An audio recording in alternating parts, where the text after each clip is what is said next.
Hello everyone, welcome back to the channel. This is your guy Keenan Lambert, and in this video I want to discuss the question, is San Pedro Sula, Honduras an ideal passport bro destination? Here we go.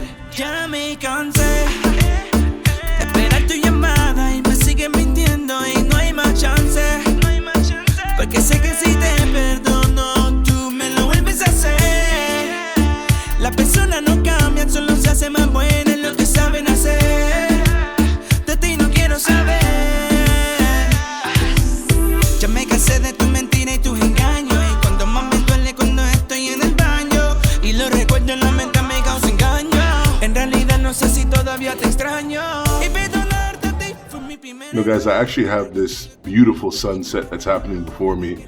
I'm going to show you that right now.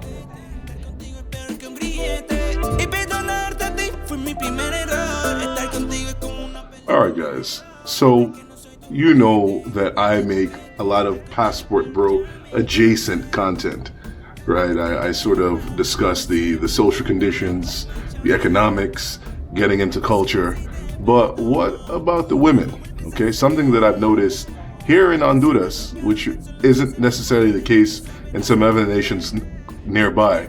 The women here are very, very open, they're curious, they'll stare at you until you look at them and then they'll avert their attention. All right, but they're extremely curious. Now, for making this content and being active within the social boards for so-called passport bros, I've noticed that there are different types of passport bros, okay? There are those that like to go places to go knee deep into the culture, right? To dive headfirst into it and let whatever happens, right? You'll see these guys on the corner playing dominoes with viejos, in the local spots, throwing back shots with locals and paying for everybody. Okay, that's one sort of passport bro. And then there's the guy on the further other side of the spectrum, the one that does not go outside, the one that essentially goes online, looks for women, calls them into their place, whether they're staying at an Airbnb or hotel, okay, and they're getting off that way, right? Or there's individuals that are in the middle, okay? So San Pedro Sula, based on what I'm seeing right now, is not a Cuba. It's not a DR. Well, I can't say the whole entire country of DR, but it's not a Sosua DR. It's not La Habana. Okay, where there are a lot of unemployed women just milling about and open for whatever. I would say that there's a lot of curiosity. I would say that there are more open than women in other cultures, okay? But I think it's more of a relationship interest, not so much so of a wham bam, thank you ma'am, see you never again. I don't think that's primarily where their interest lies here. For the educated individuals, a lot of them here, from what I noticed in my short time, can speak some English. Okay, they'll notice that my accent is very much from the Western world. I'm not Hispanic. I'm not 100% fluent in Spanish, right? So they're able to pick up on that, and you'll hear them drop a couple words on me in English, and I'm like, whoa. Okay, then we might have a short little back and forth in English, and then I'll want to switch back to Spanish because I need that practice. I enjoy that.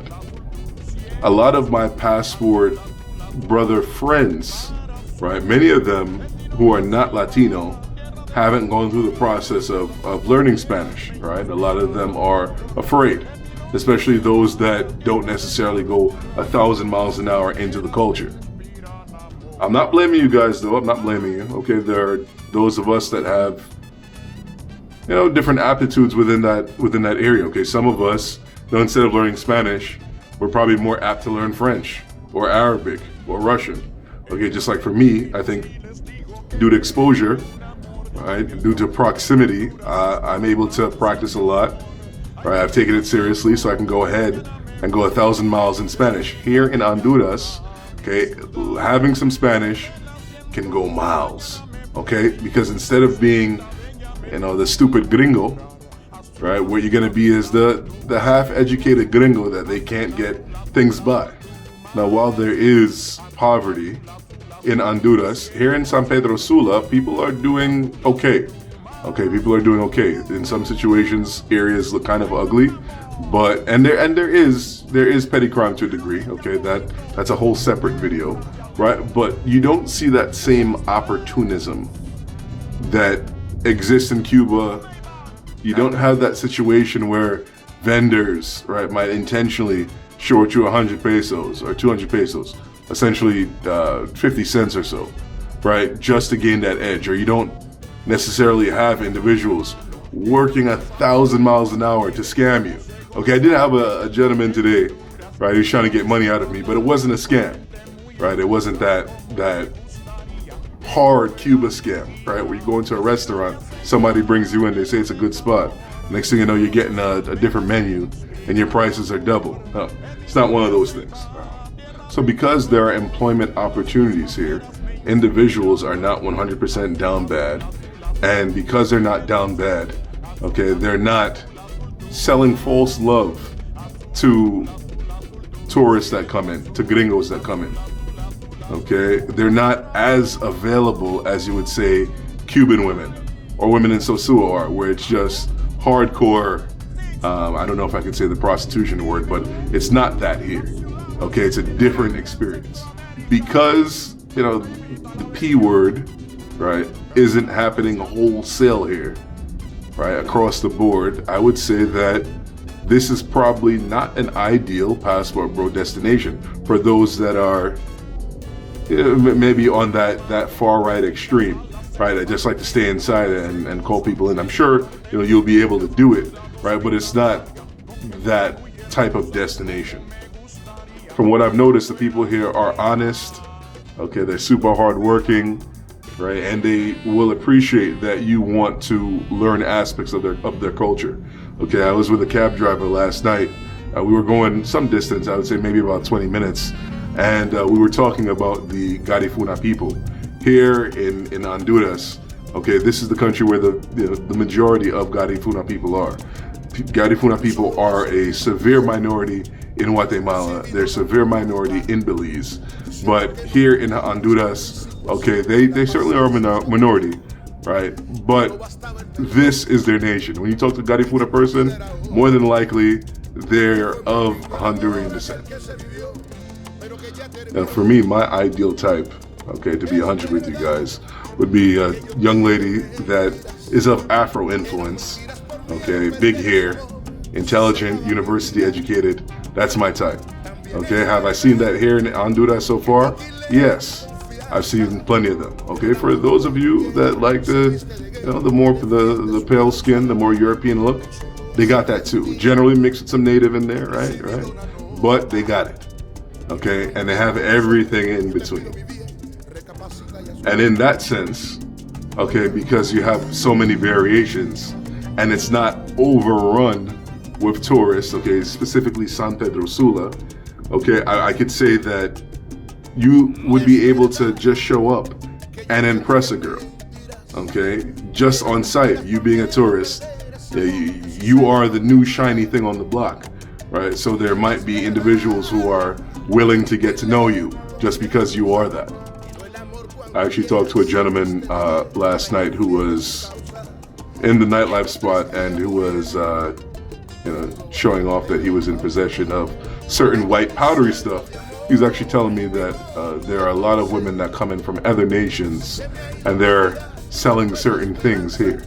Okay, certain aspects, certain services, if you will. Engaging in sex work, damn it. Okay, that's what they're doing. Okay, maybe this is like Panama, where the majority of sex workers aren't actually from this nation. They're from other nations coming in and they're doing this business. He went ahead and he whipped out his phone.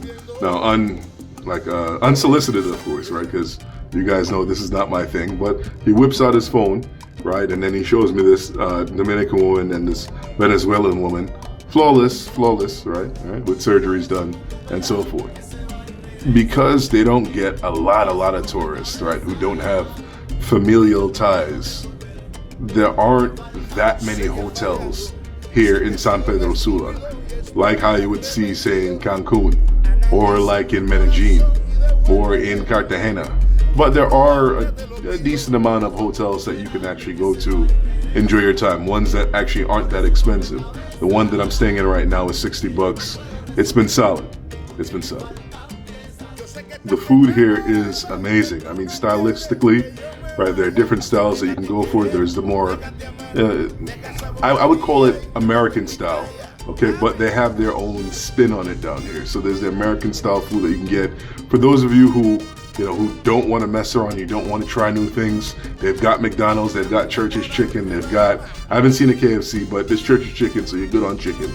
Okay, they have American franchises here. All right, you know how Cuba is a society that's built on socialism? The society here is built on capitalism. Everything that you got in the States, you got here. And particularly for you guys, maybe you're looking for a really modern neighborhood to stay in. The southwest section of San Pedro Sula, super modern, super updated, and when it comes to the nightlife, you could easily commute to the nightlife. Literally in Uber, it's like 3 or 4 minutes.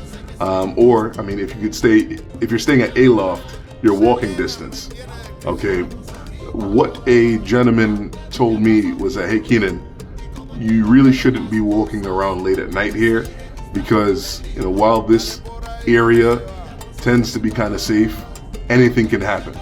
Okay, all it takes is one incident for there to be a tragedy, right? So I wouldn't necessarily recommend walking in the way how I do.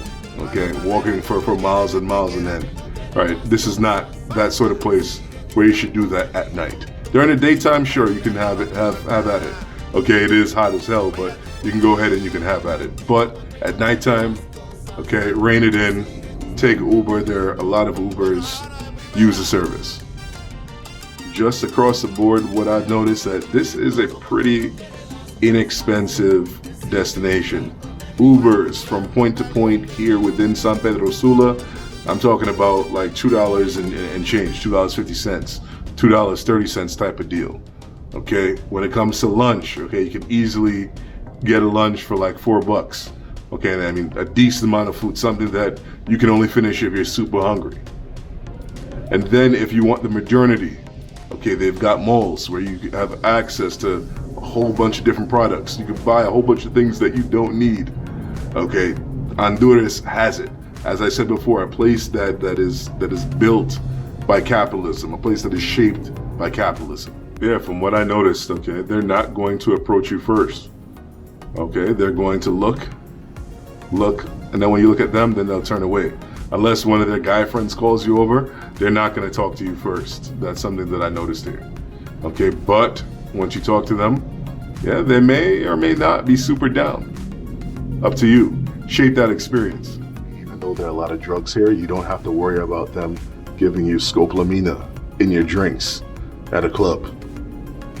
Then you wake up 10 hours later, face down, with all of your stuff missing, and your box is pulled down. Okay? Although I don't recommend ever traveling with your mates, with your friends, I think this destination might be best you traveling with one of your boys. Okay? People here seem to travel a lot in groups, right? And if you see a group of young women, okay, you might need that guy to go with you, okay, that wingman. See, right now, I think we're moving into an era where there are a lot of guys that are traveling to the same places and looking for the same things, right? So it's leading to the locals in these destinations, I think, either being worn out, right, or they've had too much exposure, right? So prices get high, or then they become more ingenuine, or so forth. Right. This area is not untouched, right? But I would say that it's undertouched. I would say that people are very honest in their interactions. Okay, I think they know that you're gonna go home and tell your mates that it was an awesome experience here in San Pedro Sula, right? So as your point man on this, I want you guys to, if you can get this flight for the cheap, give it a look. Okay, give it a look. Go out to a club. Eat some local food, go to a restaurant, maybe you get a bus and you go to the coast, you enjoy that as well, okay? Give this northwestern side of Honduras a chance. because this destination isn't super frequented by a lot of tourists that don't have familial ties to the area. What I've noticed is that the flight prices are super cheap. Okay, I'm talking 200, 210, 230, 250 max. I booked this flight a week in advance. Not even a week in advance. 4 days in advance. Right, and I spent 250. That is absurd. So maybe for those of you that want to go ahead, blow off some steam, maybe you live on the East Coast, Miami, Orlando, New York, DC, maybe this could be your spot. Okay, for those of you guys that are from Chicago, Midwest, West Coast, you have to work a little bit harder to get here. But for my guys that are on the East Coast, it's right here.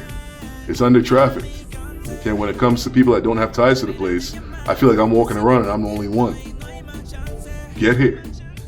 I'd like to thank you guys so much for watching this video. I'm going to catch you guys in the next one. Peace out.